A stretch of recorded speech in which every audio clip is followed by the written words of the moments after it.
Definitely will take forward. దీనికి first thing let me tell you, అంటే ఇది ఎందుకు నా అభిమానులు ఎందుకు చెప్తున్నాను ప్రత్యేకించి, మీరంత సున్నితంగా ఉండకండి మీరు. మీరు అంత సున్నితంగా అయిపోతారండి, అందరు కూర్చొని ఇట్లా పళ్ళు దొరికేసుకుని వీళ్ళు మాట్లాడేస్తున్నారండి.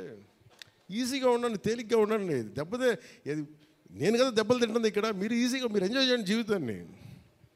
అంతేగాని కూర్చోబెట్టి ప్రతి సోషల్ మీడియా కామెంట్కి దీనికి నలిగిపోకండి. అట్లా మీకు దమ్ముండి తిరిగి కొట్టండి. ఎట్లా దాడి చేయాలి అలా చేయండి. నెగిటివ్ ఆస్పెక్ట్స్ కొట్టి నవ్వలేయండి. This is not about Pawan Kalyan. This is not about Mr. A.M. Ratnam. This is not about Jyoti Krishna. This is not about for anybody to her. It's not about for us. It is about our civilization. It's about భారతీయత. ఇవన్నీ వస్తాయి వెళ్తుంటాయి, కానీ మన history బుక్స్లో, మన చదువుకున్న school సిలబస్లో అసలు అందరూ మంచి వాళ్ళు అండి, మహానుభావులు. వాళ్ళు ఏం మహానుభావులు కదా, మంచి వాళ్ళు. చెత్త పని కూడా చేశారు వాళ్ళు. అది చెప్పినందుకు and for ever there is a visual reference for what Aurangzeb had done.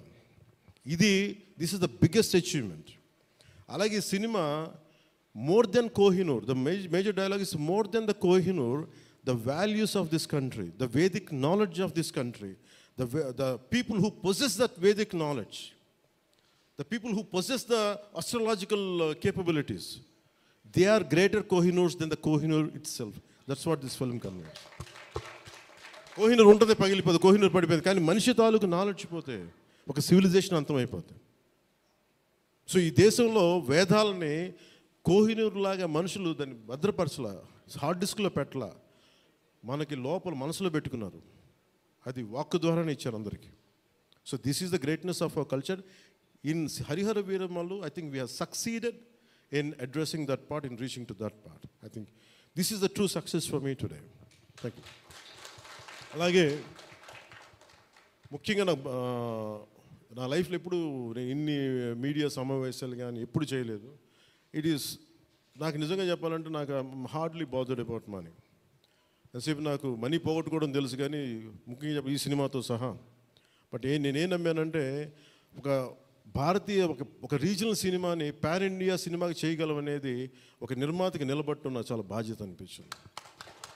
ఆయన నలిగారు, కష్టపడ్డారు, ఇబ్బంది పడ్డారు. సో అలాంటి ఆయన కష్టం వచ్చినప్పుడు it is not about remuneration, డబ్బులు వస్తాయి పోతాయి పెద్ద ఇష్యూ కాదు, కానీ మనుషుల్ని డబ్బులు వస్తాయి పోతాయి కానీ మనుషుల్ని మమతల్ని కోల్పోతే తిరిగి రావు. అది నా విలువ బాగా తెలుసు నాకు.